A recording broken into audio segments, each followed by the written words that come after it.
My name is Joe Owen. I live, breathe and teach leadership skills. In this programme, I'm going to find out why a deputy head considering headship is finding it difficult taking the final step. The question is, could she really do it? To find out, I'm going to throw her to a panel of education experts who will ultimately decide, does she have what it takes to be a head? In preparation for the big day, I'm going to shadow her to examine her leadership skills. I will analyse her drive and motivation, and then I'm going to send her to a leader outside of education to find out what it takes to be at the top of your game. Will she then be ready for headship? Only the panel can decide.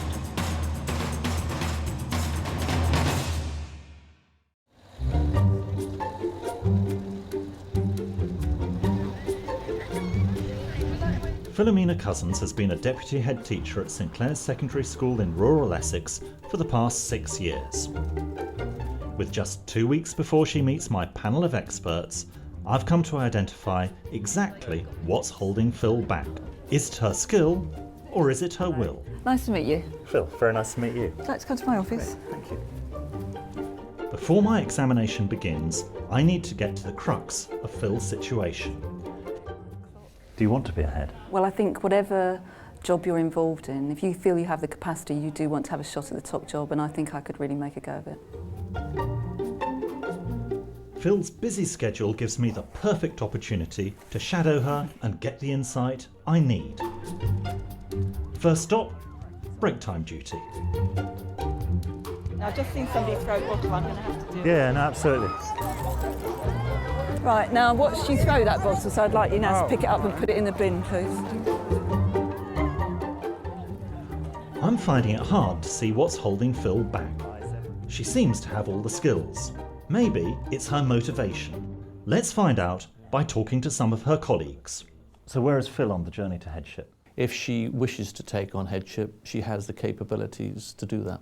If she thinks that's where her career path will go and that's the right position for her, she'll want to do it. I don't think she'd want to do it for her ego or desire to be in charge or for the financial gain. After lunch, it's back to the office for some management meetings. This is Joe Owen, and he's shadowing me for the day. I hope you don't... Taking the step to headship is undoubtedly a large one, and to do it, you've really got to want it. If Phil wants to become a head, her colleagues think she can do it. Perhaps she can do it, but can she show it? It's the end of the day, and I need to get to the bottom of what's really stopping Phil taking the final step. What do you see as some of the downsides of being a head teacher? I think it's a lonely job, that you have the ultimate responsibility for what goes on, and it's such a broad responsibility running a school. Different things motivate different people. Yeah. Fame, power, recognition. What is it for you? I think that's quite complicated because I don't think I'm motivated by things like that. I still feel I have a vocation. Let's just look at another head teacher talking about what's motivated them to do this. And I'd just like to get your reactions to this. The capacity to have vision is at the heart of what being a head teacher is all about. There is a time when you feel, I want to run a school, That you get to the point where you want to set out your own stall, and that probably is the right time. Reactions. That certainly resonates. Most leaders are archly ambitious, and there is that animal drive to say, I am going to be the leader. Isn't that a very male view of your leadership? No, it's a research-based view of leadership. Now, having said which, a lot of leaders are male. I don't think it's necessarily the case that you have to be personally ambitious to be a successful leader. I think teaching is very different, isn't it? Because I feel successful when my children, the children I've taught have passed at a particular level. So it's their success really that I'm enjoying and basking in. I think you have to be ambitious for the organisation you're leading. Phil is clearly confident and comfortable as a deputy. I think it's time for her to meet a leader in another field to help her decide, is she ready for the top job?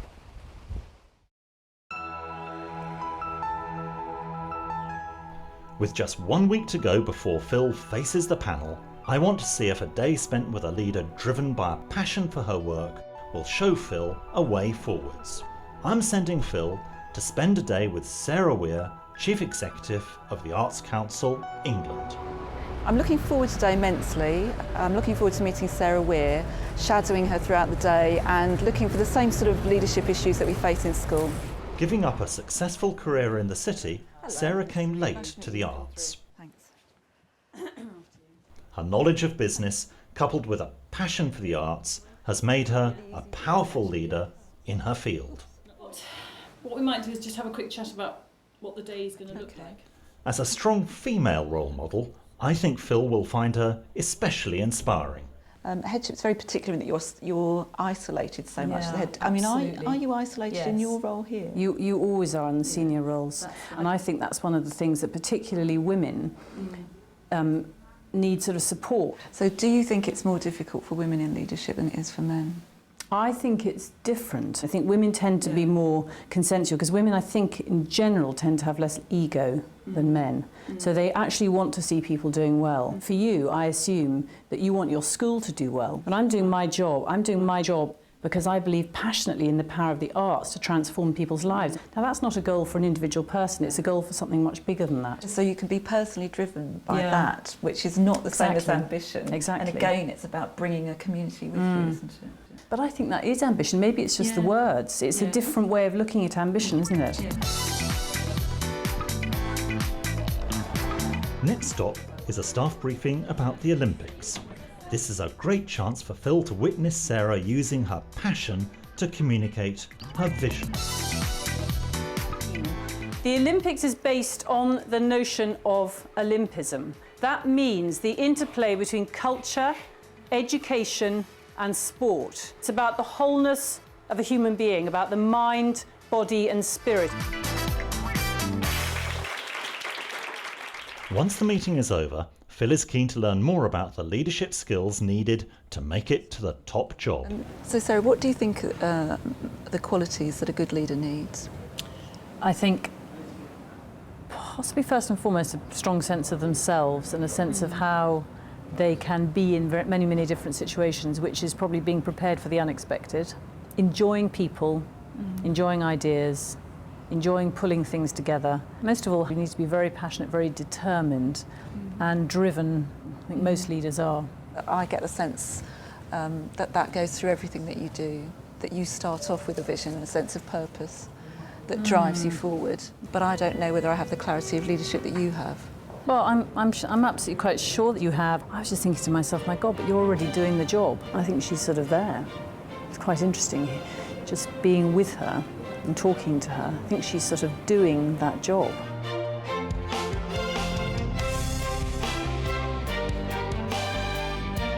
The experience of today has made me feel that I'm closer to taking the steps to potential headship.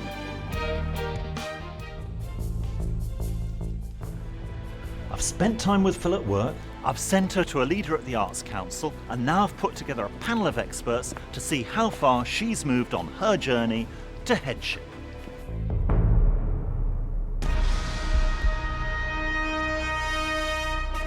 Phil obviously has the skills, but can she show she has the motivation and the passion to make it to the top job in education?